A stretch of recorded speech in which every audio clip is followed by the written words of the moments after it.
দুনিয়ার জমিনের মধ্যে যেই বান্দা আর বান্দিকে আল্লাহ তাআলা মহব্বত করেন, যে মানুষটাকে আল্লাহ তাআলা ভালোবাসেন, তার ভালোবাসা আল্লাহ নিজের মধ্যে গোপন রাখেন না। গোটা সৃষ্টি জগতের মাঝে আল্লাহ তাআলা ওই বান্দা বান্দির মহব্বত আর ভালোবাসা প্রকাশ করে দেয়। আল্লাহ তাআলা আরশে আজিমের মধ্যে বসে থাকেন। দুনিয়ার জমিনে যেই বান্দার বান্দিকে আল্লাহ মহব্বত করেন, জিবরাইল আলাইহিস সালামকে আল্লাহ ডাকেন। জিবরাইলকে ডেকে আল্লাহ তাআলা বলে, জিবরাইল রে, ওই যে পঙ্গটন জামে মসজিদের বলে সামনে আমার কিছু পেয়ারা আছে, তার নাম অমুক। আমি এই যে অমুক, তার নাম, তার বাবার নাম এটা, বলে পঙ্গটনের অমুকের ছেলে অমুককে আমি আল্লাহ ভালোবাসি রে জিবরাইল। ও জিবরাইল, আমি আল্লাহ তাকে ভালোবাসি, মহব্বত করি রে। এখানেই শেষ নয়, আল্লাহ বলে আমি মহব্বত আর ভালোবাসি, এতটুকুই শেষ নয়। ও জিবরাইল, আমি আল্লাহ যাকে মহব্বত করি রে, তুমি জিবরাইলও তাকে মহব্বত করো। এরা জিবরাইলও তাকে মহব্বত করে। এরা আল্লাহ বলে, না না, এই জিবরাইল, অমুকের ছেলে অমুককে আমি আল্লাহ ভালোবাসি রে, তুমি জিবরাইলও মহব্বত করো। এতেও হবে না, আমার সাত আসমানের মধ্যে যত ফেরেশতা আছে রে, সকল ফেরেশতার মাঝে ঘোষণা করে দাও, অমুকের ছেলে অমুককে আল্লাহ ভালোবাসে, আমি জিবরাইল ভালোবাসি। এই সাত আসমানের মধ্যে তোমরা যত ফেরেশতা আছো, তোমরা সবাই অমুকের ছেলে অমুককে ভালোবাসো। চিল্লায় বলেন সুবহানাল্লাহ। এবার আল্লাহ বলে, না, আমি আল্লাহ জিবরাইল আসমানের ফেরেশতারা তাকে ভালোবাসলে হবে না। জমিনের মধ্যে যত মাখলুক আছে, সকল মাখলুকের মধ্যে ঘোষণা করে দাও, অমুকের ছেলে অমুককে আল্লাহ ভালোবাসে, জিবরাইল ভালোবাসে, সাত আসমানের ফেরেশতারা ভালোবাসে। ও জমিনবাসী রে, তোমরাও অমুকের ছেলে অমুককে এখন থেকে ভালোবাসো। এই জন্য আল্লাহ যাকে মহব্বত করে, আল্লাহ যাকে ভালোবাসে, বলে জিবরাইল তাকে ভালোবাসে। শুধু জিবরাইল না, সাত আসমানের ফেরেশতারা তাকে ভালোবাসে।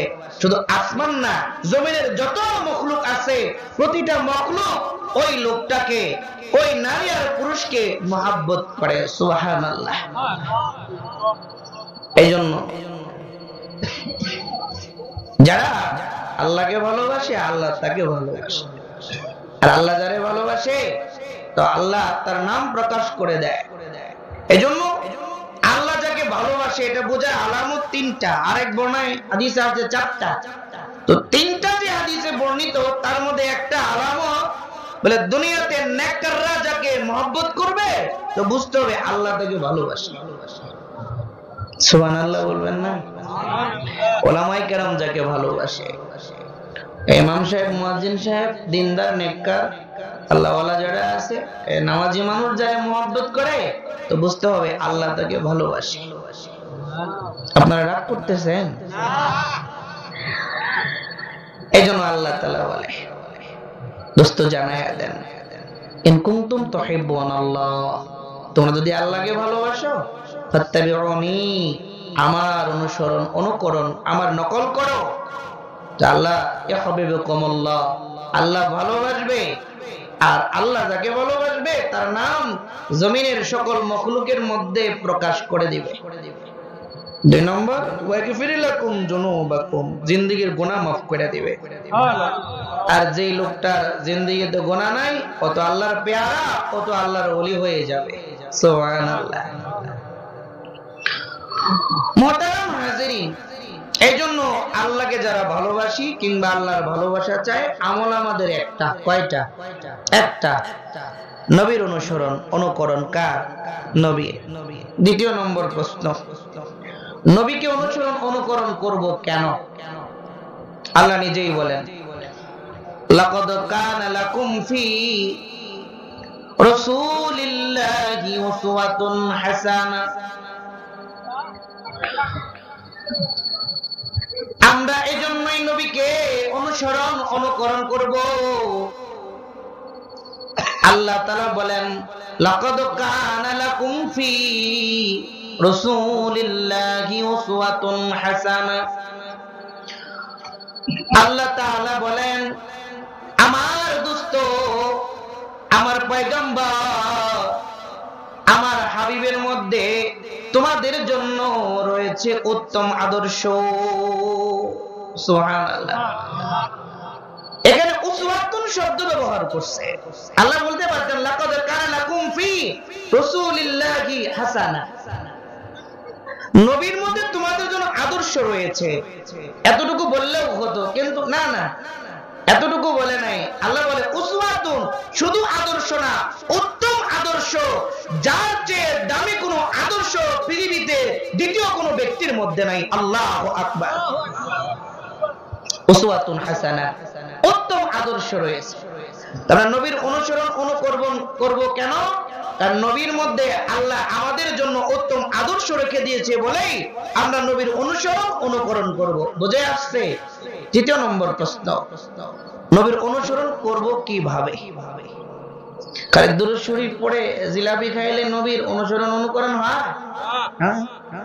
নবীর মুহাব্বত করি, ভালোবাসি, এটা একটা ব্যানার টানালেন, একটা ক্যাপ পরলেন, প্লেকার্ড লিখে ঘুরলেন, নবীর প্রেম প্রকাশ পাইলো?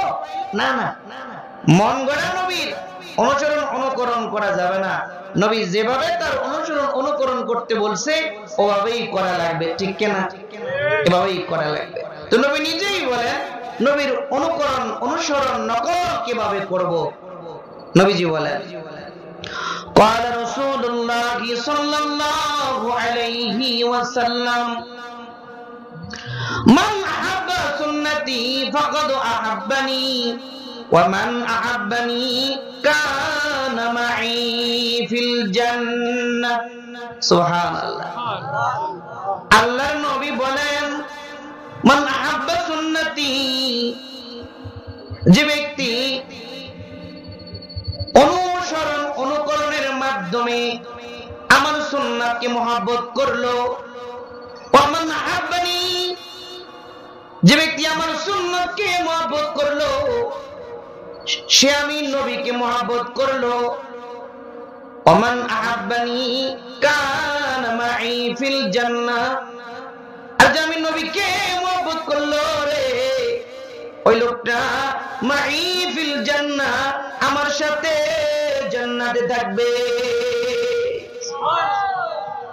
মান আহাব্বা সুন্নতি ফাকাদ আহাব্বানি ওয়া মান আহাব্বানি কানা মাই ফিল জান্নাহ। যে অনুসরণ অনুকরণের মাধ্যমে আমার সুন্নাতকে মহব্বত করলো সেজন্য আমি নবীকেই মহব্বত করলো। আর যে আমি নবীকে মহব্বত করলো, নবী আঙ্গুল দেখায় বলছেন এই দুই আঙ্গুল যতটা কাছাকাছি কানা মাই ফিল জান্নাহ, সে আমার ততটা কাছাকাছি জান্নাতে থাকবে। সুবহানাল্লাহ। তো প্রথম কথা ছিল আল্লাহ বলে তোমরা যদি আমি আল্লাহকে ভালোবাসো কিংবা আমি আল্লাহর ভালোবাসা চাও, অনুসরণ করতে হবে কাকে? আগে মুখস্থ করেন, কাকে? নবীকে। তো নবীকে অনুসরণ অনুকরণ করব কেন? কারণ নবীর মধ্যে আমাদের জন্য রয়েছে উত্তম আদর্শ, ঠিক কিনা? এখন নবীকে অনুসরণ করব কিভাবে? নবীর সুন্নতের আমলের মাধ্যমে। নবীর গোটা নবুয়াতের 23 বছরের বলে হুবহু আমলের মাধ্যমে নবীর অনুসরণ অনুকরণ করব ইনশাআল্লাহ। এলো মোটামুটি আয়াতের তরজমা। তো কেউ যদি নবী নবুয়াতের 23 বছরের করতে পারে ও দাঁড়াবে ময়দানে মাশরে, তার সামনে মালিকের আটো জান্নাতের দরজা খুলে দেওয়া হবে, সে যে কোনো জান্নাতের দরজা দিয়ে ইচ্ছা জান্নাতে প্রবেশ করতে পারবে। রাজি আছি তো ইনশাআল্লাহ? তো নবীর অনুসরণ অনুকরণ করলে লাভ কি? প্রথম তো জান্নাত, তারপরে কি? নবীর অনুসরণ অনুকরণের মধ্যে রয়েছে হিদায়াত। আল্লাহর যে বান্দা আর বান্দি পয়গম্বরে গোটা নবুয়তের 23 বছরের সুন্নতের আমল যারা করবে, পয়গম্বরের আদর্শ অনুযায়ী জিন্দেগি যাপন করবে, এই লোকটা দুনিয়ার জমিনে হেদায়েতের মালিক হয়ে যাবে। ও যে পয়গম্বরের সাহাবী বিলাল রাদিয়াল্লাহু তাআলা আনহু, পয়গম্বরের 1,35,000 সাহাবী, 1,35,000 সাহাবীর মধ্যে বিলাল রাদিয়াল্লাহু তাআলা আনহু সবচেয়ে নিম্ন মানের, নিম্ন বংশের, নিম্ন রঙের, নিম্ন গুণের। পয়গম্বরের 3 জন কালো সাহাবী ছিল, এই 3 জনের মধ্যে সবচেয়ে যিনি কালো সাহাবী তার নাম হলো বিলাল। বিলাল এমন একজন সাহাবী, বিলালের দাদা গোলাম, মা গোলাম, বাবা গোলাম। বিলাল রাদিয়াল্লাহু তাআলা আনহু নিজেও গোলাম। 7 বার কিংবা 11 বার হযরত বিলাল রাদিয়াল্লাহু তাআলা আনহু বিক্রি হয়েছে। বিলালের বংশ সবচেয়ে নিম্নমানের বংশ, বিলালের গোত্র সবচেয়ে নিম্নমানের গোত্র। বিলাল নিজে ছিল খাটো, পা গুলো ছিল ফাটা, ঠোঁট গুলো ছিল মোটা। বিলালের গায়ের রং এমন কালো ছিল ভাই, মক্কার কাফেরেরা বিলালকে কালো কাক বলে ডাকতো। চিল্লায় বলেন নাউযুবিল্লাহ। আবু সুফিয়ান, আবু জাহল বিলালকে কালো কাক বলে ডাকতেন। এমন কালো ছিল বিলাল। কিতাবের মধ্যে এসেছে আমাদের সমাজে কিছু কালো মানুষ আছে যাদের হাতের উপরের চামড়াটা কালো হইল, হাতের তালুটা সুন্দর থাকে না কালো থাকে? সুন্দর থাকে। কিন্তু বিলাল এমন কালো রে ভাই, হাতের উপরের চামড়াটা যেমন কালো ছিল, হাতের তালুটা ওই পরিমাণ কালো ছিল। এমন একজন কালো সাহাবী বিলাল, যার বংশীয় মর্যাদা ছিল না, পুরা বংশের লোকগুলা ছিল গোলাম। এই লোকটা ঈমান ও ইসলাম কবুল করার পরে পয়গম্বরের সুন্নতের আমল করার জন্য, পয়গম্বরের নবুয়তের অনুসরণ অনুকরণ করার জন্য আল্লাহ এই পরিমাণ ইজ্জত দিয়েছে, এই পরিমাণ সম্মান দিয়েছেন।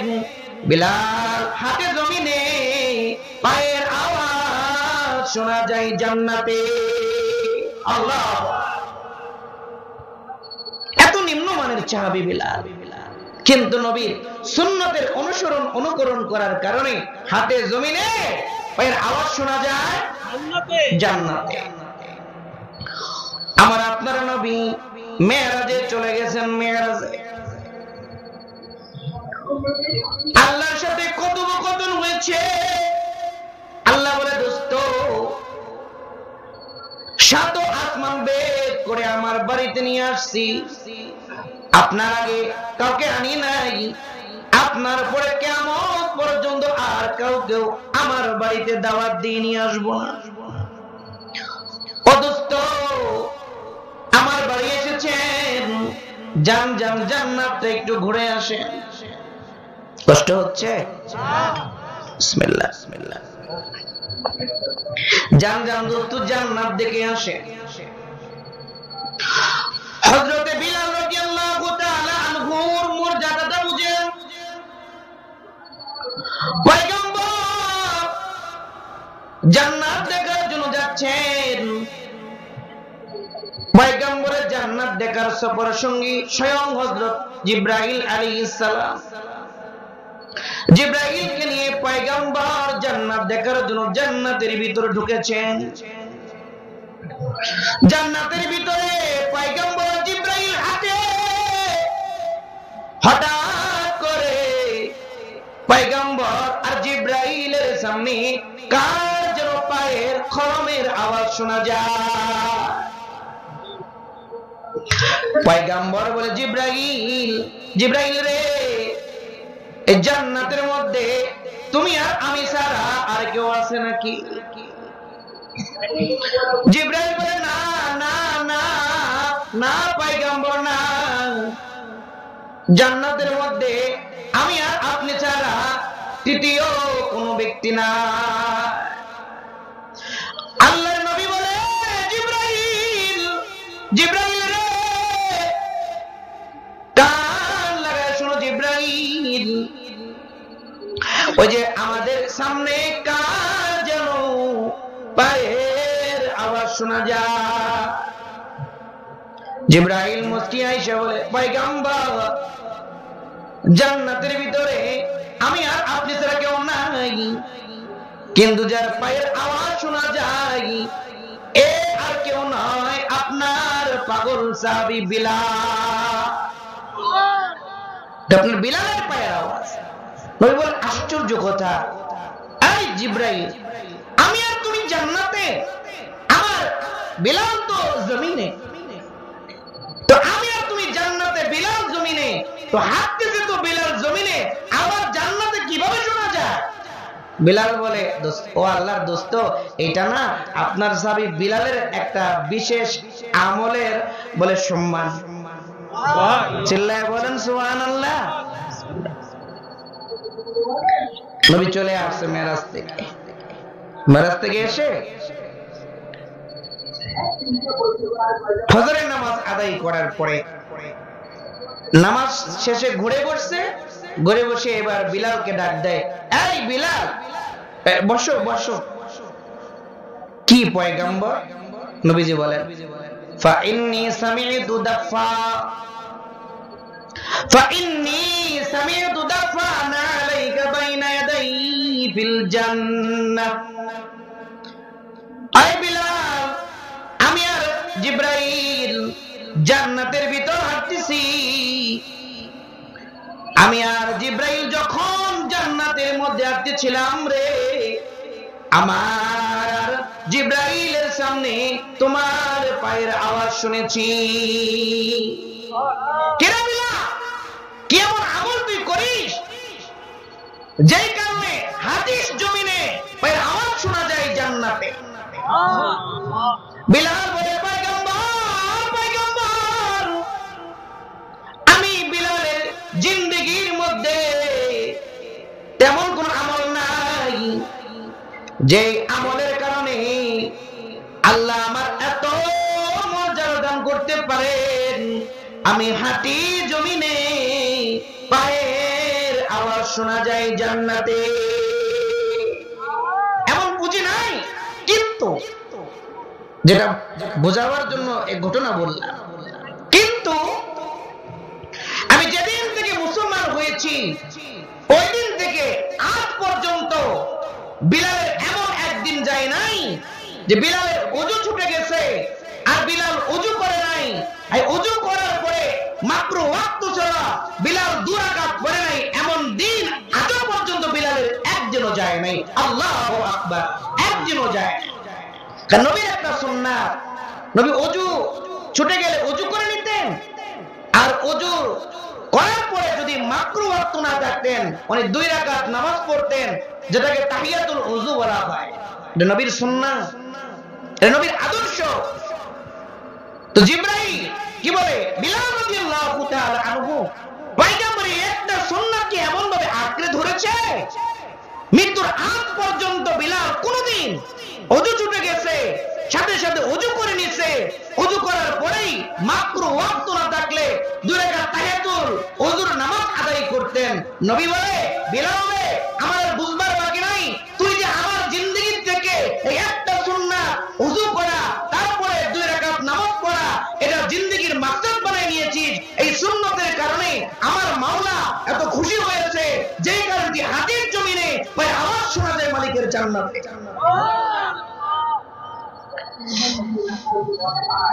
তো বিলাল এত মর্যাদাশীল হয়েছে, মর্যাদা পেয়েছে কার অনুসরণ করে? জোরে বলেন কার? নবীর অনুসরণ করে। এখানে শেষ না, এখানে শেষ না। বিলাল এমন একজন সাহাবী, পয়গম্বরের গোটা জিন্দেগির অনুসরণ অনুকরণ এমন ভাবে করেছে, পয়গম্বরের ছোট্ট ছোট্ট সুন্নত গুলাকেও পর্যন্ত জিন্দেগির আমল থেকে বাদ দেয় নাই। বিলালের মর্যাদা শুধু জান্নাতে নয়, বিলালের মর্যাদা দুনিয়ার জমিনের মধ্যে স্বয়ং আল্লাহ পাক দিয়েছে। পয়গম্বরের সুন্নাতের আমল করার কারণে আল্লাহ তাআলা জিবরাইলের এই পরিমাণ মর্যাদা আর গ্রহণযোগ্যতা দিয়েছে বলে বিলালের জবান দিয়ে শব্দ বের হয়েছে, ওটাও আল্লাহ দ্বীন ও ইসলামের কানুন রুকন বানায় দিয়েছে। নবী ফজরের নামাজ সময় হুজরাতে আছে, এদিকে নামাজের সময় সন্নিকটে করিব।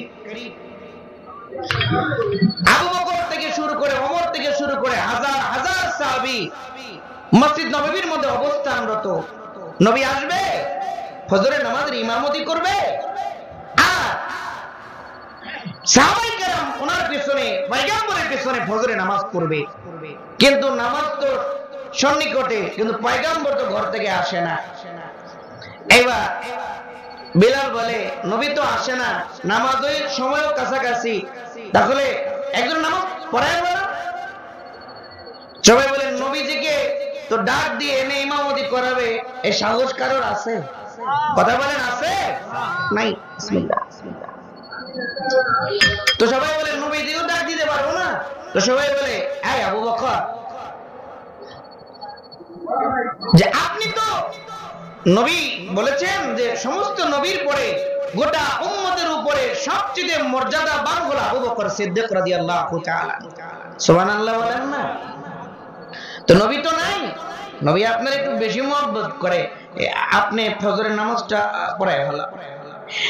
আবু বকর বলে নবী জীবদ্দশায় ওই মুসল্লায় দাঁড়ায় আমি নামাজ পড়াবো তো দূরের কথা, আমার কোমরই তো সোজা হবে না। আল্লাহু আকবার, কোমরই সোজা হবে না। আবু বকর বলে আমি পারবো না। তো সবাই বলে ঠিক আছে, আবু বকর তো সবচেয়ে নরম, তো সবচেয়ে গরম তাকে ধরি। এই ওমর, আপনি তো খুব সাহসী মানুষ, আপনি পড়ান। তো ওমর বলে সব জায়গায় আমার বেটাগিরি চলে, এই জায়গায় না, তো প্রয়োজনে একা নামাজ পড়ে বাড়ি যাবো, তাও তো ইমামতি করতে পারবো না। সুবহানাল্লাহ। ওমরও নাই, কে কে করবে? ওমর বলে এত কিছু বুঝি না। তো পয়গম্বরের চাচা আব্বাস রাদিয়াল্লাহু তাআলা, তো ওমর কৌশলে জিগায় এই আব্বাস, নবী আপনার কি লাগে? কয় আমার ভাতিজা। আপনি? কয় আমি চাচা। কয় আচ্ছা বলেন তো আপনি বড় না নবী বড়? দেখেন নবীর শান আর মর্যাদা আজমত সাহাবীদের দিলে কি পরিমাণে ছিল, তো আমাদের দিলে কি পরিমাণ থাকা উচিত। জবাব তাকে দিছে। আব্বাস রাদিয়াল্লাহু তাআলা আনহু যখন নবীজির দুনিয়াতে ওনার শুভ আগমন ঘটছে, তখন মধ্যম বয়স পেরিয়ে গেছে। আব্বাসের দিকে আপনি বড় না নবী বড়? আব্বাস রাদিয়াল্লাহু তাআলা আনহু বলে হ্যাঁ, নবী সম্মানে বড়, আমি বয়সে বড়। সুবহানাল্লাহ। উত্তরটা কি সুন্দর না? নবী ইজ্জতে বড়, আমি বয়সে বড়। তো ওমর বলে, দেখেন আপনি তো বয়সে বড়, আবার নবীর চাচা, সব দিকে এগিয়ে আছেন, আপনি নামাজটা পড়ান। বিলাল বলে, ইয়া আব্বাস রাদিয়াল্লাহু তাআলা বলেন, যেখানে আবু বকর নাই, উমর তুমি নাই, ওইখানে আমার ইমামতি চলে, আমিও একা নামাজ পড়ে পারি যাব, তবু তো নবী জীবিত আর আমি ইমামতি করব, হতেই পারে না। কয় তাহলে কি করা যায়? এবার ওমর রাদিয়াল্লাহু তাআলা বলে, বিলাল তুই যা, তুই মুয়াজ্জিন, তো ডাকাডাকির কাম তুই যা। তো বিলাল বলে, যেখানে আবু বকর নাই, ওমর নাই, আব্বাস নাই, আমি কলিমুদ্দি সলিমুদ্দি, এটা কিন্তু আর ওইখানে নাই আর কি। আমি কে? ওমর যখন একটা দাবার দিছে না, তো দৌড় দিছে। নবীর হুজরায় একবার ডান দিকে যায়, আবার আরেক দিকে বাম দিকে যায়, তো বলতেছে আসসালাতু করিব, নামাজ সন্নিকটে। এই কথা চুপি চুপি করে বলে আম্মা জান আয়েশা রাদিয়াল্লাহু তাআলা আনহা, মা বলে নবী ঘুমাচ্ছে। তো বিলাল আয়েশা বলতেছে, কোন নবী ঘুমাইতেছে, একজন পড়ান তো। কতি আবার যা, আমি একবার ঘুরে আসছি, আমি আবার যাই, আমার তো ভয় করে, তাই না? আবার যা, তো আবার গিয়ে এবার কি বলবে, কোন শব্দ খুঁজে পায় না। হঠাৎ করে বিলালের জবান দিয়ে বের হয়ে গেছে, আসসালাতু খায়রুম মিনান নাওম, আল্লাহু আকবার। জবান খুলে চিল্লায় বলেন আল্লাহু আকবার। বিলালের জবান দিয়ে বের হয়েছে কি? আসসালাতু খায়রুম মিনান নাওম, ঘুমের চেয়ে নামাজ ভালো। এই কথা যখন একবার বলেছে বিলাল, আওয়াজটা পয়গম্বরের কানে যাওয়ার সাথে সাথে পয়গম্বরের ঘুম ভেঙে গেছে। পয়গম্বর মসজিদে এসে ফজরের নামাজের ইমামতি করছে। সুবহানাল্লাহ। নামাজ পড়া শেষ,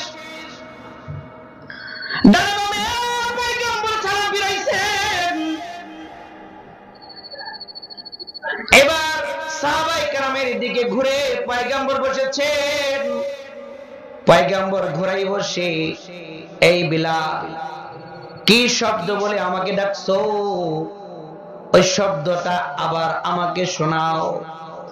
বিলাল এবার কান্না করে আর কাঁদতে কাঁদতে বলে, পয়গম্বর আমি ইচ্ছা করে বলি নাই, আপনার সাহাবীরা আমাকে ভয় দেখাইছে, ওমরের ভয়ে আমি আপনাকে ডাকতে গিয়েছি। আপনাকে কোন শব্দ বলে ডাকবো, এমন শব্দ বিলালের পুঁজির মধ্যে নাই। আমি একবার ডানে যাই গো নবী, একবার বামে যাই, কোন শব্দ বলে ডাকবো শব্দ আমার স্মরণে আসে না। হঠাৎ করে আমার অনিচ্ছায় আমার জবান দিয়ে বের হয়ে গেছে, আসসালাতু খায়রুম মিনান নাওম। আমার জবান দিয়ে বের হয়ে গেছে পয়গম্বর। পয়গম্বর বলে, বিলাল রে কান্দিস না, ভয় পাওয়ার কিছু নাই। আমি ডানে বামে সালাম ফিরানোর পরে জিব্রাইল চলে এসেছে। জিব্রাইল বলেছে, ও পয়গম্বর, আপনার সাহাবী বিলাল যে শব্দটা বলে আপনাকে ভোর বেলায় ডেকেছে, বিলালের জবানের শব্দটা আল্লাহ তাআলার কাছে এত পছন্দনীয় হয়েছে, আল্লাহ বলে দিয়েছে কিয়ামত পর্যন্ত ফজরের আজানে শব্দটা সন্নিবেশ করে দেওয়ার জন্য। বিলাল এমন মাকাম ওয়ালা একজন সাহাবী, বলে জবান দিয়ে বের হয়ে গেছে শব্দ, ওইটা বিধান হয়ে গেছে। সুবহানাল্লাহ, সুবহানাল্লাহ। এবার পয়গম্বরকে জিজ্ঞাসা করা হলো, পয়গম্বর বিলালের এত মর্যাদা, বিলালের জবান দিয়ে আসসালাতু খায়রুম মিনান নাওম বের হইছে, আযানের মধ্যে এটা ঢুকিয়ে দেওয়া বলা হইছে, এটা কিসের জন্য, কোন আমলের কারণে জিব্রাইলের এই মর্যাদা? পয়গম্বর বলে, এটা হলো আমার সুন্নতের আমল করার মর্যাদা। মর্যাদা এটা। শুধু তাই নয়, তাই নয়, ময়দানে মাশরে যখন জান্নাতীদের জান্নাতে যাওয়ার ফয়সালা হয়ে যাবে, জাহান্নামীদের জাহান্নামে যাওয়ার ফয়সালা হয়ে যাবে, হাদিসের মধ্যে এসেছে, আপনারা জানেন আমার আপনার নবী যতক্ষণ পর্যন্ত জান্নাতে না ঢুকবে বলে অন্য নবীর উম্মত দূরের কথা, একটা নবীও জান্নাতে যেতে পারবে না। এবার আমার আপনার নবীর জন্য জান্নাতের দারোয়ান দাঁড়ায় থাকবে। আমার আপনার নবী যখন জান্নাতের সামনে যাবে, আমার নবী হেঁটে হেঁটে জান্নাতে যাবে না। আমার আপনার নবী বলে উটের উপর সওয়ার করে মালিকের জান্নাতে ঢুকবে। এবার আল্লাহ তাআলা বলবেন, দোস্ত এই যে উটটা আপনাকে দিলাম, এই উটের উপর সওয়ার হয়ে আপনি জান্নাতে যাবেন। ও দোস্ত, আপনার উট তো একা একা যাবে না, উটটা ধরে টেনে নেওয়ার জন্য একজন লোক দরকার। সুবহানাল্লাহ, একটা লোক দরকার। আপনি বলেন ময়দানে মাশরে আপনার লক্ষাধিক সাহাবায়ে কেরাম আছে, আপনার যাকে ইচ্ছা তাকে ডাক দেন, আর তাকে আপনার উটের লাগাম ধরতে বলেন, সে আপনার উটের লাগাম ধরে টেনে টেনে আপনাকে মালিকের জান্নাতে ঢোকাবে। এবার ওই দিন যখন পয়গম্বর জান্নাতের সামনে উটের উপর সওয়ার হয়ে এবার তার উটের লাগাম টানার জন্য একজন সাহাবীকে ডাকবেন, লক্ষাধিক সাহাবায়ে কেরাম পয়গম্বরের দিকে তাকায় থাকবেন। আবু বকর বলবেন নবী আমাকে ডাকবে, ওমর বলে না না নবী তো আমারে ডাকবে। সকল সাহাবীরা পয়গম্বরের দিকে তাকায় আছে যে নবী আমাকে ডাকবে, আমাকে ডাকবে। নবী এবার আল্লাহকে বলে, ও আল্লাহ মালিক আমার, প্রত্যেকটা সাহাবায়ে কেরাম তো আমার কাছে সমান, কাকে ডাক দিব আর কে বেজার হবে? আপনি বলেন আমি আমার কোন সাহাবীকে ডাকবো আর সে আমার উটের লাগাম ধরে জান্নাতে ঢুকবে। ওই দিন আল্লাহ তাআলা আবু বকরকে ডাকবে না, ওমরকে ডাকবে না। ওই দিন আল্লাহ আলী উসমান রাদিয়াল্লাহু তাআলা আনহুমদের ডাকবেন না। ওই দিন আল্লাহ পয়গম্বরের সবচেয়ে কালো সাহাবী বিলালকে ডাকবেন, ডেকে বলবে বিলাল রে, আমার দোস্তের উটের লাগাম ধরে ধরে আমার দোস্তকে জান্নাতে নিয়ে যা। ওই দিন বিলাল নবীর উটের রশি ধরে টেনে টেনে নবীর আগে আগে জান্নাতে ঢুকবে, নবী তার পিছনে পিছনে জান্নাতের ভিতরে প্রবেশ করবে। সুবহানাল্লাহ, এই মর্যাদা আল্লাহ বিলালকে শুধুমাত্র দিয়েছে পয়গম্বরের অনুকরণ করার কারণে। এইজন্য আল্লাহ তাআলা বলেন, কুল ইন কুনতুম তুহিব্বুনাল্লাহ ফাত্তাবিউনি ইউহিব্বুকুমুল্লাহ ওয়া ইয়াগফির লাকুম যুনুবাকুম আল্লাহু গফুরুর রহিম। এইজন্য আল্লাহ বলে, দোস্ত জানা দেন, তোমরা যদি আল্লাহকে ভালোবাসো, তোমরা যদি আল্লাহর ভালোবাসা চাও, তাহলে পয়গম্বরের অনুসরণ করো। কার অনুসরণ? জোরে বলেন। পয়গম্বরের অনুসরণ করার নির্দেশ দিয়েছে কে? আল্লাহ। এজন্য গোটা জিন্দেগিটা পয়গম্বরের সুন্নাত দ্বারা যারা সাজাবে, ওই সমস্ত লোকগুলা দুনিয়ার জমিনের মধ্যে বিলালের মতো বলে আল্লাহ তাআলার কাছে সম্মানিত হয়ে যাবে। একটু মনোযোগ দেন, লম্বা কথা হবে না বাবা। বিলালের বলে পয়গম্বরের সুন্নাতের আমল করার কারণে বিলালের আরেকটা বিশেষ মর্যাদা আছে। এটা বলেই সামনের দিকে গিয়ে আলোচনা শেষ করে দেব ইনশাআল্লাহ। কষ্ট হইতেছে আপনাদের? মুহতারাম হাজিরিন, বিলাল এমন একজন সাহাবী, অন্যান্য সাহাবীর মতো বলে পেয়ারা বিলাল না। বিলালের মহব্বত আল্লাহর পয়গম্বরের দিলের মধ্যে একটু আলাদা। অন্যান্য সাহাবায়ে কেরাম ময়দানে মাশরে হেঁটে হেঁটে যাবে, কিন্তু বিলাল হেঁটে হেঁটে হাসরের ময়দানে যাবে না। বিলাল উটের উপর সওয়ার হয়ে হাসরের ময়দানে যাবে। এখানে শেষ নয়, ময়দানে মাশরে হাদিসের মধ্যে আছে, আপনারা জানেন, মুয়াজ্জিনের ঘাড়টা গর্দানটা একটু উঁচু থাকবে। এক বর্ণনায় আছে ঘাড়টাই উঁচু হবে, আরেক বর্ণনায় আছে বলে উঁচু বলার দ্বারা তার ইজ্জতের কথা বলছে, ইজ্জতটা বেশি হবে। ওই দিন শত শত লক্ষ লক্ষ কোটি কোটি মুয়াজ্জিনকে বলবে, এই মুয়াজ্জিন, দুনিয়ার জমিনে আযান দিয়েছো, বলে বিলালের অনুকরণে আযান দিয়েছো, বলে এত সুন্দর করে আযান দিয়েছো। সবাই বলছে হাই হাই, বিলালের মতো আওয়াজ, বিলালের মতো সুন্দর আযান, বলে বিলালি আযান, বিলালের মতো আযান। সবাই তো বিলালের অনুসরণে আযান দিয়েছো, আজকে তোমরা সবাই আমার বিলালের আযান শোনো। ময়দানে মাহশরে আল্লাহ বলবে, বিলাল তুমি একটু আযান দাও তো। হাসরের মাঠে বেলাল আযান দিবে, বেলালের আযান শুনে বলে গোটা হাসরবাসী বলে বিমোহিত হয়ে যাবে, মোহিত হয়ে যাবে। সুবহানাল্লাহ। যেটা আমার শেষ কথা, আপনারা জানেন পয়গম্বরের ইন্তেকালের সময়ের ঘটনা আপনারা জানেন, লম্বা ঘটনা বলবো না, বিলালের একটা সূক্ষ্ম মর্যাদার কথা বলবো। আমার আপনার নবী ইন্তেকালের বলে পূর্বে 9 দিন অসুস্থ ছিল। কয় দিন জোরে বলে? 9 দিন অসুস্থ ছিলেন।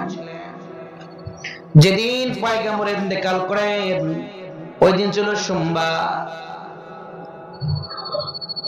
যেদিন থেকে পয়গম্বর অসুস্থ হয়ে গেছে, মদিনার এমন কোন ঘর নাই যেই ঘরে রান্না বন্ধ হয় নাই, পয়গম্বরের ঘরে রান্না হয় না, মদিনার কোন সাহাবীর ঘরে রান্না হয় না। ছোট্ট ছোট্ট বাচ্চাগুলা দাঁতের মধ্যে রুটির টুকরা কাটে নাই, খেজুরের একটা টুকরাও কোন মানুষ দাঁতের মধ্যে কাটে নাই। সর্বোচ্চ পানি পান করে 9 দিন কাটাইছে। আমার আপনার নবী যেদিন ইন্তেকাল করেন ওই দিন সকালবেলা পয়গম্বর কিছুটা সুস্থ হয়েছে। পয়গম্বরের ঘরের ভিতরে বাইরে সাহাবায়ে কেরাম ঘেরাও করে রাখছেন, ঘেরাও। আবু বকর পয়গম্বরকে ছাড়ে না, বিলাল পয়গম্বরকে ছাড়ে না, ওমর ওসমান আলী রাদিয়াল্লাহু তাআলা আনহুম সহ শত শত সাহাবী পয়গম্বরের চারপাশে ঘেরাও করে বসে আছে রে বাবা। এবার পয়গম্বর বলে, সাহাবীরা রে, আমি একটু অসুস্থতা অনুভব করতেছি, যাও যাও বাজার ঘাট করো, বাড়ি গিয়ে রান্না করে খাবার খাও, আমি এখন সুস্থ আছি, আমার পাশে আর কারোর থাকা লাগবে না। এই কথা বলার পরে নবীর নির্দেশ, সকল সাহাবায়ে কেরাম বাজার করার জন্য বাজারে চলে গেছে। আবু বকর বাজারে গেছে, ওমর ওসমান আলী সহ শত শত সাহাবায়ে কেরাম মদিনার বাজারে বাজার করার জন্য গেছে। দিলটা নরম করে দেন। পয়গম্বর বাজারে সব সাহাবীকে বাজারে পাঠিয়ে দিয়েছে।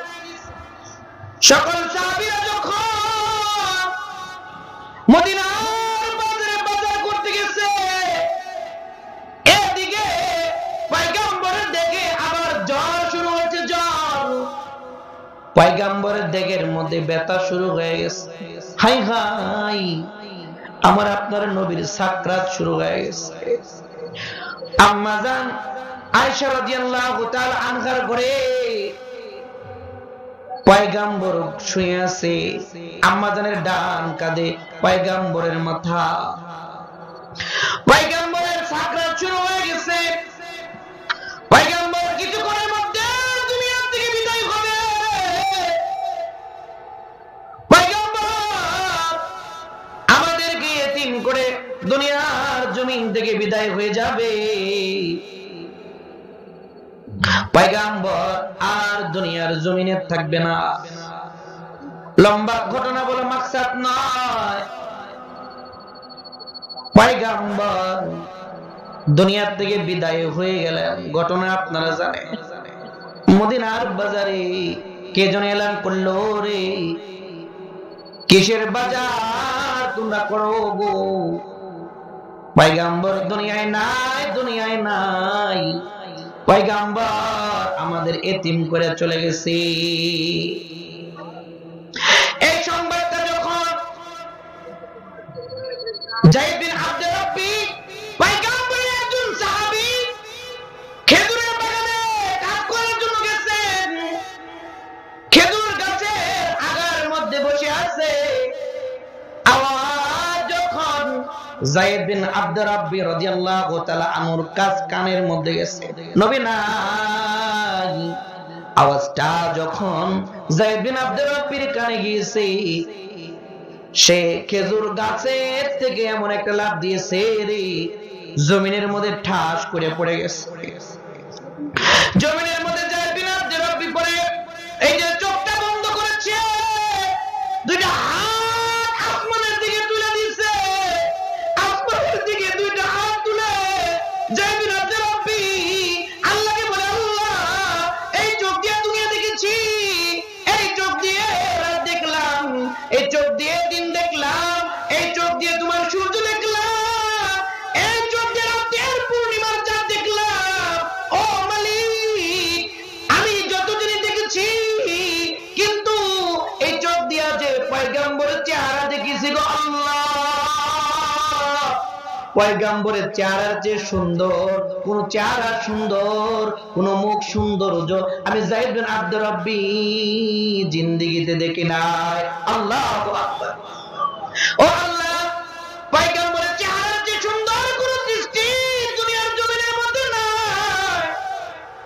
সেই নবী দুনিয়ার থেকে বিদায় হয়ে গেছে। আল্লাহ,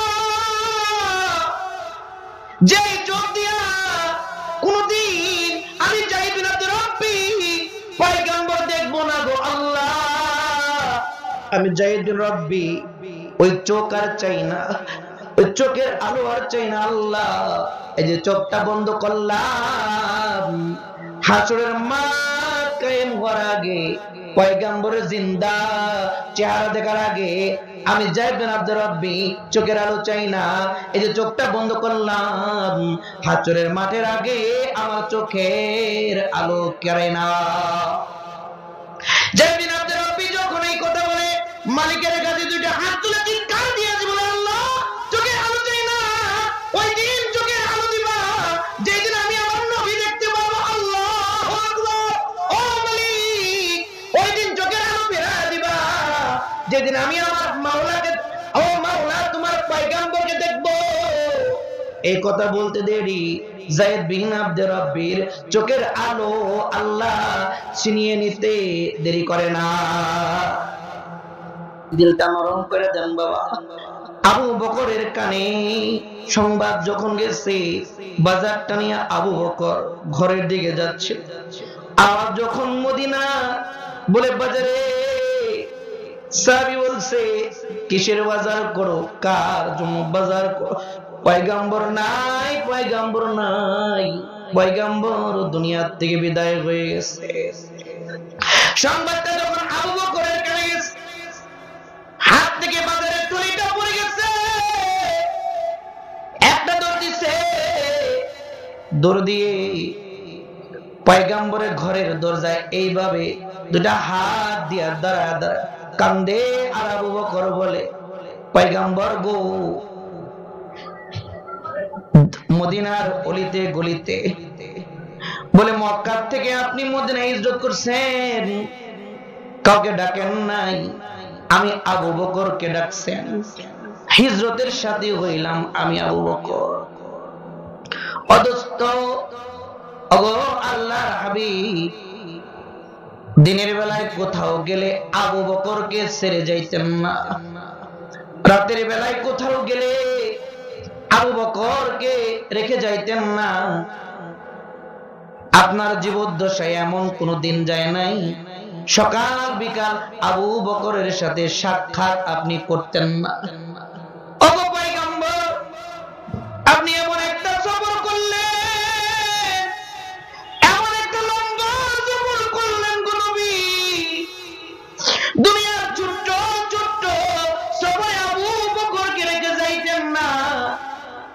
একটা লম্বা সফর করলে, যেই সফরে আবু বকরকে সারা কেমনে গেলেন গো নবী? আমি আবু বকরকে কেমন করে আপনি একা রেখে লম্বা সফরে গেলেন? আপনি লম্বা সফরে চলে গেছেন নবী, আমি আবু বকর মদিনার মধ্যে আপনাকে সারা কেমন করে থাকবো? এই কথা বলে আবু বকর আর দেরি করে না, পয়গম্বরের চেহারার দিকে চাদরটা উঠায় পয়গম্বরের কপালের মধ্যে চুম্বন খাই। আবু বকরের চোখের পানি টপ টপ করে পয়গম্বরের গালের মধ্যে পড়ে আর চুমা খায় আর বলে, ও পয়গম্বর, আবু বকর কি একা করে গেলে? আবু বকর কার সাথে সফর করবে? আবু বকর কার সাথে এদিক সেদিক যাবে? আবু বকর কান্দে, পুরা মদিনায় কান্নার রোল পড়ে গেছে। তারপর ওখানে পয়গম্বরের পাগল যাবে বেলাল চলে আসছে। বেলাল, যেটা বলতে চাইলাম, বেলাল চলে এসেছে। বেলাল এসে পয়গম্বরের চেহারা দেখছে। পয়গম্বরের কাছে বসে বেলাল বলে, নবী গো, ও পয়গম্বর, আপনি যখন মদিনার অলিতে গলিতে হাঁটতেন, আমি বেলাল কখনো আপনার ডান দিকে হেঁটেছি, কখনো বাম দিকে আসছি। রাস্তা দিয়ে হাঁটতেন, রাস্তার কাঁটাগুলো কঙ্কর গুলো আমি বেলাল সরাইয়া দিচ্ছি, কখনো কখনো আপনার পিছনে পিছনে আসছি। ও পয়গম্বর, আমি বেলালও আছি, মদিনাটাও আজও আছে, কিন্তু আপনি না। এই মদিনায় আমি বেলাল হাঁটবো, আমার ডান পাশে পয়গম্বর থাকবে না, বাম পাশে পয়গম্বর থাকবে না। আজকে কে মদিনার অলিতে গলিতে হাঁটবে? কার তার কাঁটাগুলো কঙ্কর গুলো বেলাল সরাবে? ও পয়গম্বর, আমি জানি, আমি জানি, আমি জানি আপনি কিছুক্ষণের মধ্যে মদিনার মাটির নিচে চলে যাবে, সব থাকবে গো, কিন্তু আপনি থাকবেন না। এই দৃশ্যটা বেলাল কেমন করে সহ্য করবে গো নবী? 3 দিন পরে পয়গম্বরের দেহ মুবারক কবরস্থ করা হলো, দাফন করা হলো। খেলাফতের জিম্মাদারি আবু বকর নিলেন। এবার বিলাল নিজের একটা গাট্টি বানায়া আবু বকরের সামনে যায় বলে, আবু বকর গো, বিদায় দেন, আবু বকর বিদায় দেন। আবু বকর দুইটা চোখের পানি ফালায় বলে, বিলাল কই যাবে আমাদের রাইখা? বিলাল বলে, আবু বকর, যে মদিনায় নবী নাই, ওই মদিনায় বিলাল 1 সেকেন্ডের জন্য থাকতে পারবে না। আবু বকর, আমাকে বিদায় দেন। আবু বকর বলে, বিলাল রে, নবী নাই, এই জন্য চলে যাবে। আমি আবু বকর আছি, ওমর আছে, পয়গম্বরের কত সাহাবায়ে কেরাম মদিনায় আছে। বিলাল বলে, ও আবু বকর, সবাই থাকতে পারে, কিন্তু আমার নবী তো নাই। এই মদিনায় আমি পয়গম্বরকে বলে কত আযান দিয়েছি আবু বকর। আমি আযান দেওয়ার আগে পয়গম্বরের চেহারা দেখেছি, আযানের পরেও আমার পয়গম্বরের চেহারা দেখেছি রে আবু বকর। নামাজের সময় যখন হইতো, আমি বিলাল ইকামত দিতাম, আমার হাবিব আমার সামনে দাঁড়ায় দাঁড়ায় নামাজের ইমামতি করত। এই আবু বকর, আমি যদি মদিনায় থাকি আর আমি আযান দিব, আযানের পরে যখন আমি ইকামত দিব, তোমরা কি পারবা আমার পয়গম্বরকে আমার সামনে নামাজের মুসল্লায় দাঁড় করায় দিতে? না আবু বকর, না, কোনদিন আমার নবী আমার আযানের পরে মসজিদের মিম্বরের সামনে দাঁড়ায়া মুসলমানদের ইমামতি করবে না রে আবু বকর।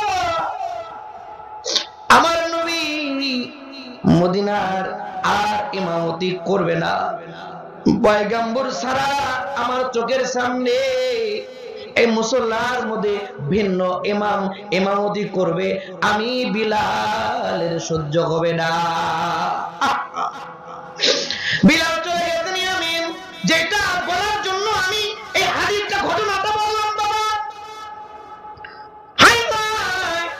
4 মাস কিংবা 6 মাস হয়ে গেছে, বিলাল মদিনায় নাই, ইয়ামেন চলে গেছে। যে কথাটা বলার জন্য এই ঘটনাটা আমি বললাম, হাই হাই, এই কথাটা নবী, এই কামটা নবী আবু বকরের জন্য কোনোদিন করে নাই, ওমরের জন্য করে নাই, আলী ওসমান রাদিয়াল্লাহু আনহুম লক্ষাধিক সাহাবীর জন্য এই কাজটা নবী কোনোদিন করে নাই, শুধু বিলালের জন্য করছে। বিলাল চলে গেছে ইয়ামেন 4 মাস কিংবা 6 মাস। হাই গায়, নবী দুনিয়া থেকে বিদায় হয়ে গেছে, কোনদিন নবী তার উফাতের পরে কোন সাহাবীকে ডাকে নাই, কিন্তু বিলাল শত শত মাইল দূরে ইয়ামেন চলে গেছে। নবী ঘুমের ঘোরে বিলালকে ডাকছে, মদিনার বলে মাটিতে ঘুমায় ঘুমায় পয়গম্বর বিলালকে ডাকছে, বিলাল রে, এটা কত বড় জুলুমের কথা, আমি পয়গম্বর মদিনায় ঘুমাইছি, আজকে 6 মাস হয় তুই আমাকে রেখে অনেক দূরে আছিস, কিরে বিলাল, আমি পয়গম্বরের কথা কি তোর একটু মনে পড়ে না? আমার পয়গম্বরের রওজার পাশে দাঁড়ায়া আমি পয়গম্বরকে একটু সালাম দিতে বুঝি মনে চায় না? ওই বিলাল 6 মাস ধরে আমার থেকে দূরে আসরে বিলাল, এই দূরত্বটা আমি পয়গম্বরের সহ্য হয় না, আয় বিলাল আয়, আমি পয়গম্বরের রওজার কাছে এসে আমার সাথে জিয়ারত কর।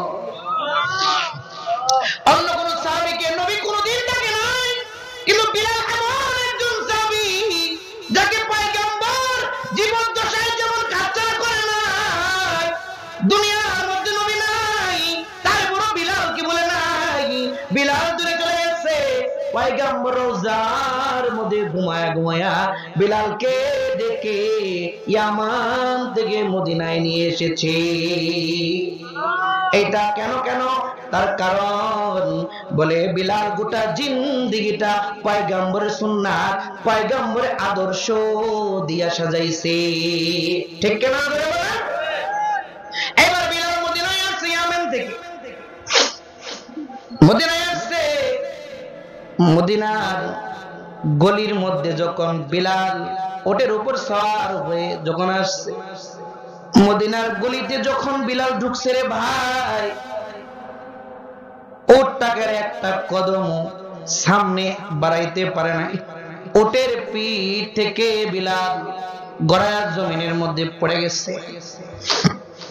বিলাল এবার মদিনার মধ্যে পা দিয়া বিলাল হাঁটতে পারে না, বিলাল হামাগুড়ি দেয়, আর মদিনার মাটি গুলা বুকের মধ্যে জড়ায় বলে, মদিনার মাটি রে, তুই কত বড় নিষ্ঠুর, আমার কলিজার টুকরাটাকে আড়াল করে দিয়েছিস।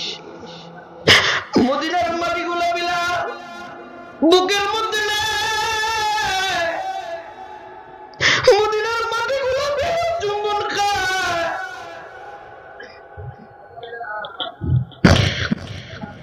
বিলাল হামাগুড়ি দিয়া মসজিদ নববীর সামনে গেছে। বিলালের চেহারাটা যখন আবু বকর দেখছে, বিলালের চেহারাটা যখন উমর দেখছে, দাঁড়ায় গেছে।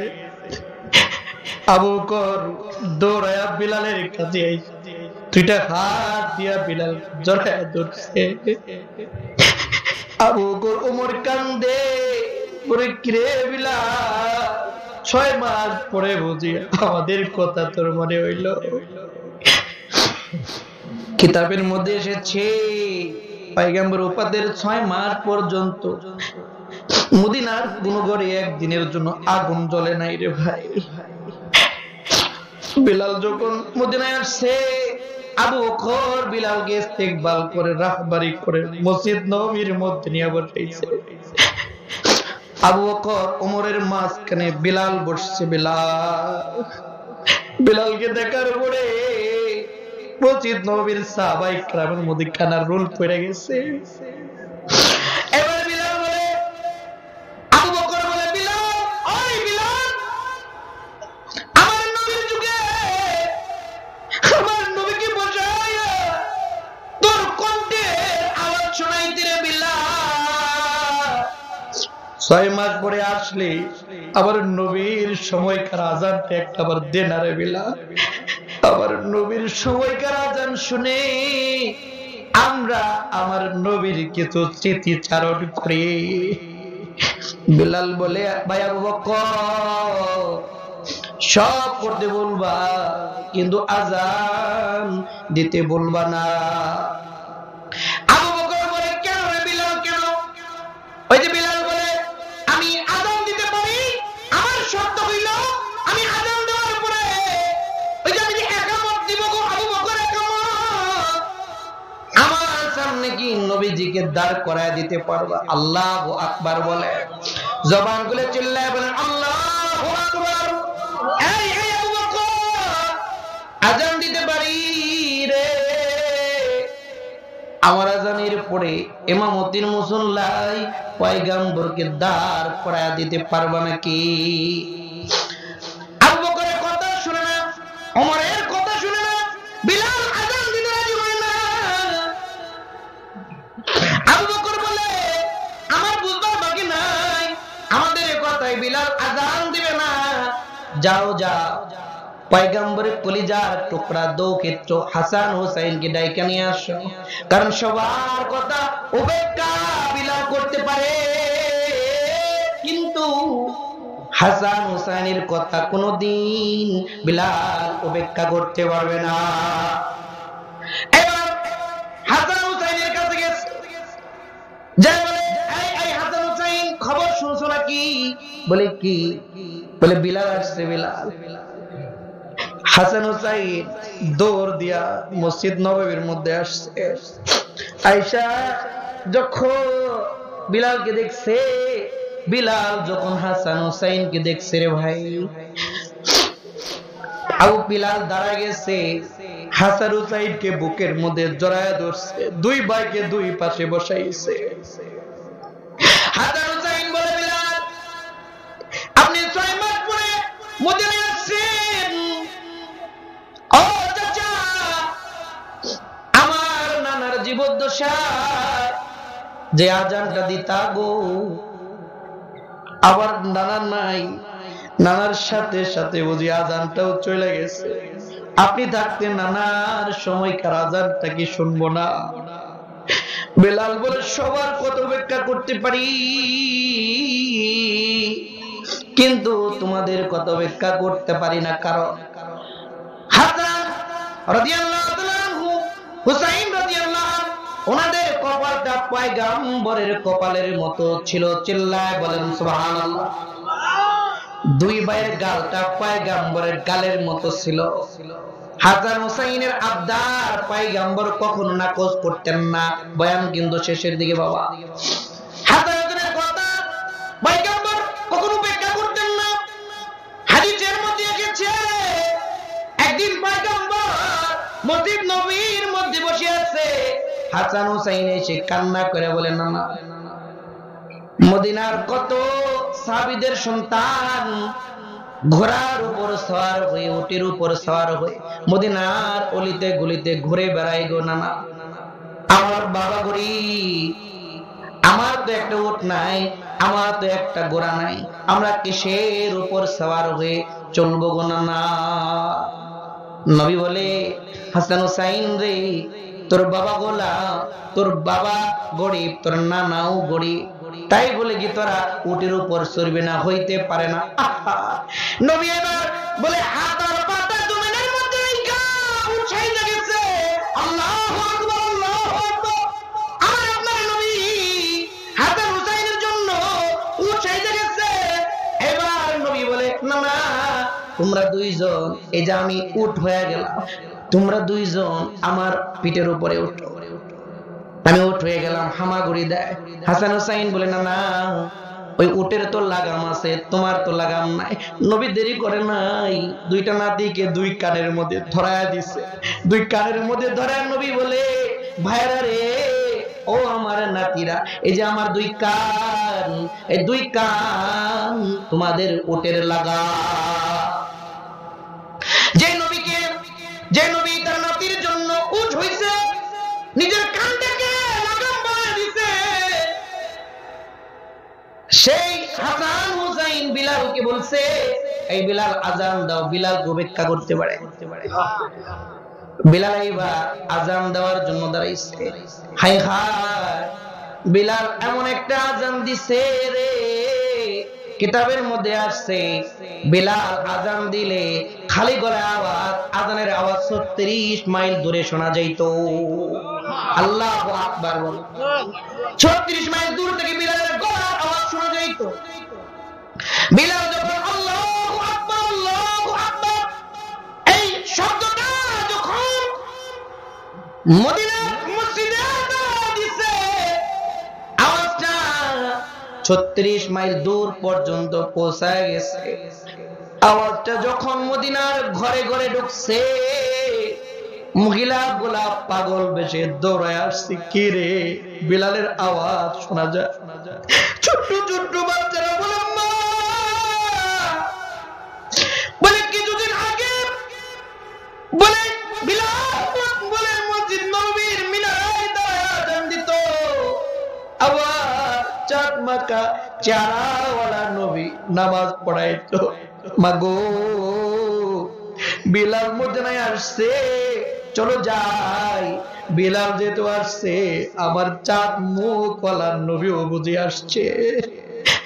চলো মা, কতদিন হয় নবী মাথায় হাত বুলায় না, কতদিন হয় নবী আমাদের খেজুর দেয় না, কতদিন হয় নবী আমাদের আদর করে না। বিলাল আসছে, মা চলো। নবীও আসছে। ছোট্ট ছোট্ট বাচ্চা গোলারা দুধ খাইতেছিল, সন্তান দুধ খাওয়া বন্ধ করে দিছে, জবান ফুটে নাই, বাচ্চা কান্না শুরু করে দিছে। যাই হোক, এই ঘটনা বলে বুঝাইতে চাইলাম বিলালের সর্বশেষ মর্যাদা। কোন সাহাবীকে নবীর ইন্তেকালের পরে নবী কোন সাহাবীকে রাখে নাই, কিন্তু বিলাল এমন একজন সাহাবী যে বিলালকে শুধুমাত্র পয়গম্বর একজন সাহাবী বিলালকে ডাকছে, কে বিলাল, আমি মদিনায়, তুই আমিন কি করস? আয় আয়, আমি মদিনায় বিলাল, তুই মদিনায় আয়। বলে এটা বিলালের এত মর্যাদা, এত সম্মান, একমাত্র নবীর গোটা জিন্দেগীর সুন্নতের আমল করার জন্য হইছে। এইজন্য আমরা যদি জিন্দেগীর মধ্যে আমার জিন্দেগিটা যদি দামি বানাইতে চাই, আমিও যদি বিলালের মতো মর্যাদা সম্পন্ন বান্দা হতে চাই, তাহলে কার বলে অনুসরণ করা লাগবে? জোরে বলেন, সবাই জবান করে বলেন, কার অনুসরণ করা লাগবে? কার? বলে নবীর অনুসরণ করা লাগবে। নবীর গোটা জিন্দেগীর সুন্নতের আমল যদি আমার জিন্দেগীর মধ্যে আনতে পারি রে, বলে আমার মর্যাদা, বলে আমি তো বিলাল হব না, কিন্তু বিলালের মতো মর্যাদা, বিলালের মতো সম্মান আল্লাহ আমাদের দান করবে। শেষ কথা আমার বয়ানের, কয়টা বাজে? 11:36। আল্লাহু আকবার। শেষ কথা, নবীর সুন্নতের আমল বলবো ইনশাআল্লাহ। শেষ এটা ইনশাআল্লাহ। আহমদ বিন হাম্বল রাহমাতুল্লাহি আলাইহি, ইমাম শাফি রাহমাতুল্লাহি আলাইহির ছাত্র। চারটা মাযহাব, হানাফি, মালিকি, শাফিঈ, হাম্বলি। আহমদ বিন হাম্বল রাহমাতুল্লাহি আলাইহি, ইমাম শাফি দুইজন ছাত্র উস্তাদ। আহমদ বিন হাম্বল রাহমাতুল্লাহি আলাইহিকে জালেম জিন্দান খানায় বন্দী করছে, নিরপরাধ। অপরাধ কি ছিল জানেন? পৃথিবীর সব মাখলুক, কোরআন মাখলুক নয়। কোরআন কি নয়? মাখলুক নয়, এটা কালাম, কালামুল্লাহ। কিন্তু ওই যুগের যে বাদশা, তিনি বলেন, আহমদ বিন হাম্বল তুমি বলো সব মাখলুক, কিন্তু কোরআন মাখলুক না, এই ফতোয়া উল্টায় দিতে হবে। কোরআনকেও মাখলুক বলে ফতোয়া দাও। আহমদ বিন হাম্বল বলে জীবন যাবে, কিন্তু বলে আমি কোরআনকে মাখলুক বলে এই ফতোয়া দিতে আমি কোনোদিন পারবো না। এই অপরাধে গ্রেফতার করলো জালেম শাসক, বিনা দোষে জেলখানায় বসছে। এই নজির বাংলাদেশে ঘটছে কি ঘটে নাই? দোষ নাই, বিনা দোষে জেলখানায় নিরপরাধ আলেমগুলোকে বন্দী করে রাখা হয়েছিল, আজও বন্দী আছে। কোন কোন আলেম বিনা দোষে কারাগারে বন্দী অবস্থায় ইন্তেকাল পর্যন্ত করতে হয়েছে। বিনা দোষে আলেমদেরকে জেলখানায় বসছে। তাহলে হাম্বল দোষ নাই, শাসকের কথা মানে নাই, অন্যায় আবদার শুনে নাই, তো জেলখানায় বন্দী করছে। সুন্নতের আমল কেমনে করা লাগে এটা বুঝাইতেছি। আমরা তো এক কাপ চায়ে মত বদল করি, ঠিক না? এক কাপ চায়ে বলে ডান হাতে চা দিলে বাম হাতে বলে সিদ্ধান্ত পরিবর্তন, ঠিক না? ঠিক না? তাহলে না হাম্বল জেলখানায় বন্দী করছে, ওনাকে দৈনিক 20টা করে বেতের চাবুক মারা হয়। এক একটা চাবুকের আঘাতে চামড়া ফেটে বলে ছিটকে ছিটকে রক্ত বের হয়। তো ইমাম শাফি স্বপ্নে দেখলেন, ইমাম শাফির স্বপ্নে নবী চলে আসছে। সুবহানাল্লাহ বলেন। আপনারা দাঁড়াইছেন কেন? বসেন বাবা, বসেন বসেন বসেন, সবাই বসেন। দাঁড়ায় সাপ খেলা দেখে ওয়াজ বইসা শুনতে হয়, ঠিক না? হ্যাঁ। তো ইমাম শাফির স্বপ্নে নবী আসছে। সুবহানাল্লাহ কইবেন না? নবীর স্বপ্নে দেখা ডাল বাইত মনে করছেন? ইমাম শাফি স্বপ্নে দেখে পয়গম্বর চলে আসছে। পয়গম্বর আয়েশা বলে, ইমাম শাফি রে, ওই যে আমার একজন পেয়ারা আহমদ ইবনে হাম্বল রাহমাতুল্লাহ আলাইহি, জালেম তাকে বিনা দোষে জেলখানায় ভরে রাখছে। আহমদ ইবনে হাম্বলকে বলবা সে যেন তার সিদ্ধান্তে অনড় থাকে, অনড়। সে যদি তার সিদ্ধান্তে অনড় থাকতে পারে, জুলুম নির্যাতন সহ্য করতে পারে, আমি ওয়াদা করলাম আহমদ ইবনে হাম্বল মালিকের জান্নাতে যাবে। জান্নাতের খুশখবরি দিলেন। ইমাম শাফি সকালবেলায় খাদেমকে বলে, যাও জেলখানায় গিয়ে আহমদ ইবনে হাম্বলের সাথে সাক্ষাৎ করো। সাক্ষাৎ করে বলো আপনি যে বলে জালেমের জিন্দাখানায় বন্দী আছেন, সাবধান, সিদ্ধান্ত থেকে সরবেন না, আপনাকে কিন্তু জান্নাতের খুশখবরি দেওয়া হয়েছে। সুবহানাল্লাহ। আহমদ হাম্বল এমন একজন মানুষ, এমন একজন ইমাম, এমন একজন আছে কিতাবের মধ্যে এসেছে আহমদ হাম্বল বালেগ হওয়ার পর থেকে বলে মৃত্যুর আগ পর্যন্ত এমন একটা সেকেন্ড যায় নাই যে খেলাফে সুন্নাত কেটেছে। আল্লাহু আকবার। নবীর সুন্নাত ছাড়া সেকেন্ড কাটে নাই। গোটা জিন্দেগিটা কদম কদম নবীর সুন্নাতের অনুসরণ করেছে।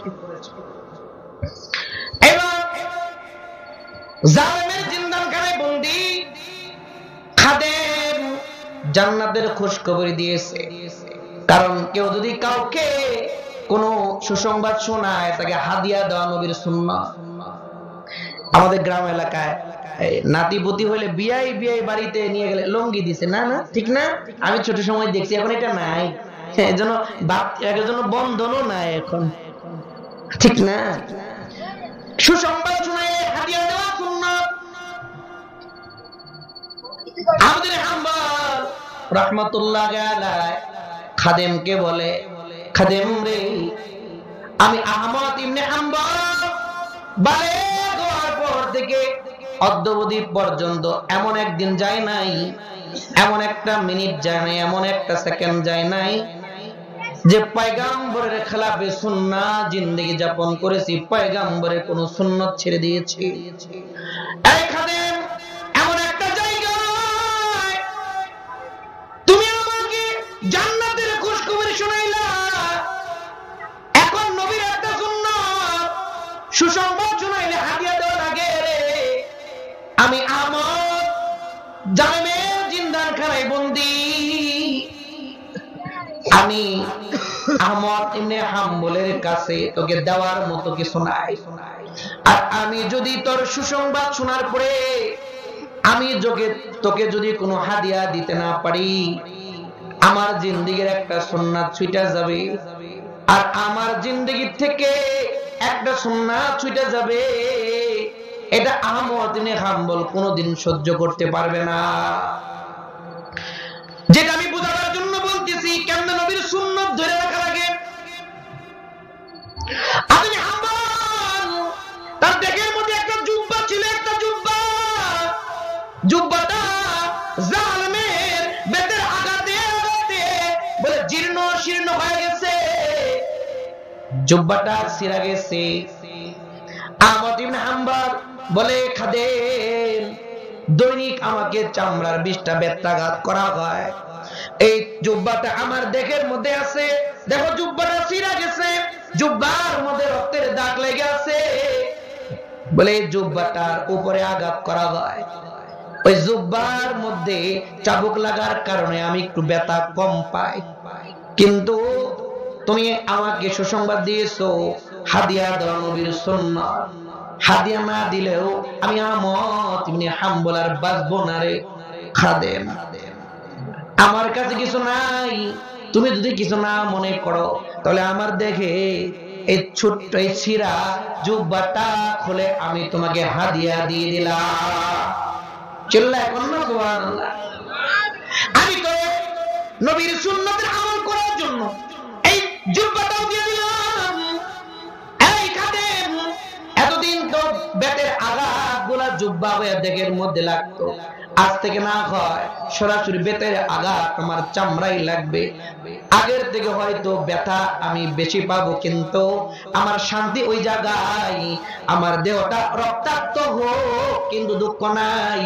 বলে আমি আজও পর্যন্ত পয়গম্বরের খেলাফে সুন্নাহ কাটাইলাম না, এটা মনে করে আমার দেহের এক একটা আঘাত আমার কাছে মজা লাগবে। দিয়ে দিলেন জুব্বাটা নিয়ে খাদেম চলে আসছে। খাদেম যখন ইমাম শাফির সামনে আসছে, ইমাম শাফি কিচ্ছু জিগায় নাই, আগে জিগাইছে ইমাম তোরে কি হাদিয়া দিছ ওইটা আমারে দে। আল্লাহু আকবার বলবেন না? চিল্লা সবাই বলেন আল্লাহু আকবার। হাত সোজা করেন সবাই, বলেন সুবহানাল্লাহ, জোরে বলেন সুবহানাল্লাহ, আলহামদুলিল্লাহ, লা ইলাহা ইল্লাল্লাহ, আল্লাহু আকবার। ইমাম শাফি বলে, খাদেম ইমাম তোকে কি হাদিয়া দিয়েছে আমাকে দেখাও। খাদেম বলে, আশ্চর্য কথা গো ইমাম শাফি, আপনি কেমনে জানলেন আহমদ ইবনে হাম্বল আমাকে হাদিয়া দিবে?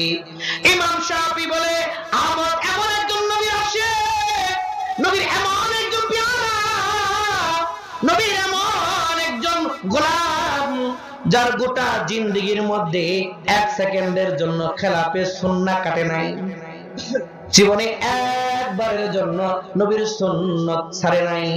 আর সেই আহমদের কাছে তুমি সুসংবাদ নিয়ে গিয়েছো, আহমদ ইবনে হাম্বল তোমাকে খালি হাতে দিবে, এটা ইমাম শাফি কোনোদিন বিশ্বাস করতে পারে না। কি দিছে দে? খাদেম বলে, সিরা জুব্বা দিছে, জুব্বাটা আমার হাতে দে। দাঁড়া, ঘরে গেছে, আয়েশা নিয়া জুব্বা দিছে, খাদেম দেখে জুব্বাটা ভিজা। সুবহানাল্লাহ। খাদেম বলে, হুজুর শুকনা জুব্বা দিলাম, ভিজা জুব্বা কেন? High high. ইমাম শাফি বলে, এটা এমন একজন মানুষের দেখের জুব্বা যার জিন্দেগিটা পয়গম্বরের অনুসরণে কাটছে, যার কলিজাটা পয়গম্বর প্রেম দিয়া সাজানো, যার পুরা দেহটা পয়গম্বরের সুন্নাত দ্বারা সাজানো, ওই এমন একজন আশিকের জুব্বা। এটা ভিজায়া আমি পানি রাখলাম, আর এই পানিটা আমি গোটা উম্মতের জন্য, বলে আমার জমানার পয়গম্বরের যত উম্মত আছে তাদের শিফার জন্য রাখলাম, বলে এটা বরকতি পানি। ভিজা জুব্বাটা বলো, যা যা খাদেম নিয়া ঘরের মধ্যে রাখ, বরকত পাবি রে। বলে ইমাম শাফি যতদিন জীবিত ছিল আহমদ ইবনে হাম্বলের জুব্বা দোয়া পানি সংরক্ষণ করেছে। কোন রোগী যদি আসতো ওই পানি ইমাম সাহাবী পড়তেন না।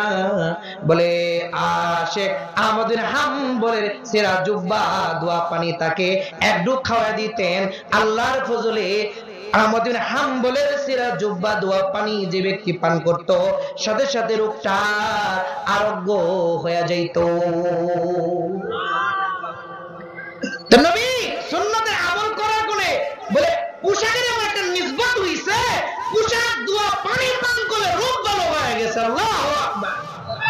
এই জন্য আল্লাহর নবী আল্লাহ তাআলা বলেন, কুলিন কুনতুম তুহিব্বুনাল্লাহ, কুলিন কুনতুম তুহিব্বুনাল্লাহ ফাত্তাবিউনি ইউহিব্বুকুমুল্লাহ ওয়া ইয়াগফির লাকুম যুনুবাকুম আল্লাহু গফুরুর রহিম। বলে আল্লাহকে ভালোবাসো অথবা আল্লাহর ভালোবাসা চাও, যদি মুমিন হও, যদি ঈমানদার হও, আমার নবীর অনুসরণ করো, আমার নবীর নকল করো। বলে কেন করবা, কেন করবা? আমার নবীর মধ্যে তোমার জন্য আদর্শ রয়েছে। বলে আদর্শ কেমনে মানবা, কেমনে মানবা? বলে নবীর গোটা সুন্নতের আমলের মাধ্যমে মানবা। বলে নবীর সুন্নতের আমল করলে কি হবে? বেলালের মতো জান্নাতি হয়ে যাইবা, বেলালের মতো হিদায়াত প্রাপ্ত হয়ে যাইবা, বেলালের মতো মর্যাদা সম্পন্ন বান্দা হয়ে যাইবা। ইমা বলে কেমন কেমন মানবা? বলে আহমদ হাম্বল যেভাবে বলে দেখের মধ্যে আঘাত সহ্য করেছে কিন্তু সুন্নাত ছাড়ে নাই। বলে জীবনে দাড়ি রাখলে মানুষের টিটকারি আসবে, টুপি রাখলে টিটকারি আসবে, সুন্নাত নিয়ে চলে মৌলবাদী বলবে, মুমাবাদী বলবে, বলে ফান্ডামেন্টালিস্ট বলবে। বলে এ জাতীয় মানসিক অত্যাচার তোমার উপরে আসবে, এদিকে তাকাইবা না। পয়গম্বরের প্রেম দিলে জায়গা দিয়া, বলে ভিতরটা পয়গম্বরের প্রেম দিয়া সাজাইবা, দেহটা পয়গম্বরের সুন্নাত দিয়া সাজাইবা। ব্যক্তি জীবন, পারিবারিক জীবন, সামাজিক জীবন, রাষ্ট্রীয় জীবন পয়গম্বরের আদর্শ দিয়া সাজাইবা, তাহলে আল্লাহ তোমাকে বিলাল বানাবে না, কিন্তু বিলালের মতো মর্যাদাশীল বান্দা বানায় দিবে।